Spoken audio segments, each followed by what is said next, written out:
नमस्कार शेतकरी मित्रांनो, पीएम किसान योजनेअंतर्गत महत्त्वपूर्ण अपडेट आहे. पीएम किसान योजनेचा 18वा हप्ता तो लवकरच शेतकऱ्याच्या बँक खात्यात सरकार जमा करणार आहे. या संदर्भात जी तारीख आहे ती तारीख सुद्धा फिक्स झालेली आहे.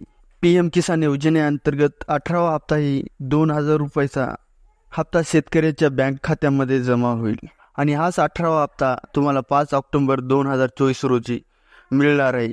अनेक जण म्हणतील याचा पुरावा काय आहे, तर पीएम किसान वेबसाईटवर आपल्याला जायचं आहे. तर गुगलला आपल्याला सर्च करायचं आहे पीएम किसान. सर्च केल्यानंतर पहिलीच वेबसाईट येईल, त्या वेबसाईटवर क्लिक करायचे. क्लिक केल्यानंतर आपल्याला थोडं स्क्रोल करायचं, वरी घ्यायचं. तुम्हाला दिसून जाईल कशी नोटीस लागलेली आहे. Honourable prime minister will release weight in instalment of the PM Kisan scheme 5 October 2024. सर्व शेतकऱ्यांच्या खात्यात 5 ऑक्टोबर 2024ला पीएम किसानचा 8वा हप्ता आहे तो खात्यामध्ये वर्ग करण्यात येणार आहे. अशा प्रकारे एक महत्त्वपूर्ण अपडेट होती. धन्यवाद.